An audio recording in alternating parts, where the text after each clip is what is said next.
So I'm going to talk to you about still lifes and setting up your own still lifes. Usually this is something I do for you in class, but since you will be doing this on your own, it's one of the things that I usually teach you during the semester, but not this early on.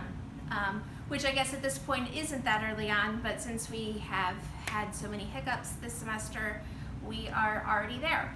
Now, when we're looking at still life objects and what to set up, some of the things that you want to think about are having some objects that are different heights so that it's going to fill your page well. But we also want to make sure that the objects we select have different values as well. So if we were to select like these two objects that go together, yes, it's good that we have two shells and two shells that go together, but that would make a pretty boring composition because you're going to have a white page filled with white shells. So it's a matter of making sure that if we were to select other shells, you can see I have a whole series of shells here that I could choose from, and I would want to make sure that I choose some that are darker and some that are lighter if I were to do so.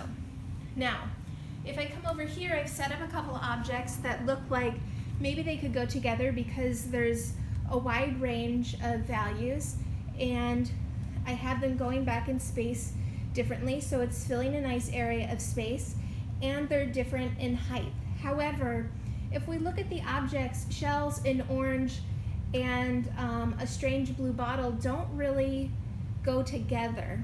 So we also want to make sure that the objects make sense in some way.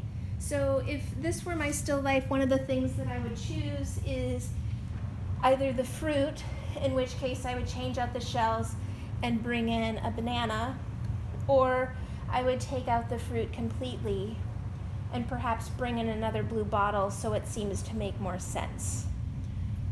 Yes, you want it to fill space so that it goes back in space a little bit. You want it to fill height in the page, but you don't want objects that we have really tall objects and really, really short objects and nowhere in between.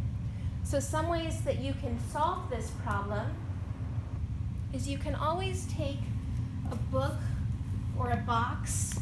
Now this doesn't actually have to be in here.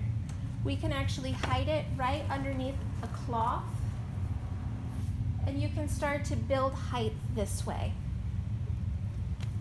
Now I realize that that didn't put it up very high, but you get the idea of what I'm talking about. Notice how that just makes it a lot more interesting than everything being on one plane. So these are the types of things you want to think about. Now then, this doesn't have to be flat. We could then take our starfish and bring it here. And then we could also perhaps put the starfish in front and put the blue bottle in the background. And if we don't like that, we play with it more and more and more until we are satisfied with it. This should take some time. You want to make sure that what you're doing is going to be worth the time that you spend on it. If you're having a really hard time with it, you're really unsure, take a photograph of it, because you guys are really comfortable with compositions when it comes to images because you upload things to Instagram and Snapchat and things like that. So don't be afraid to trust your instincts on this. If you're really having trouble, that's what I'm here for. So even though we're not meeting in person, you know that you can still rely on me.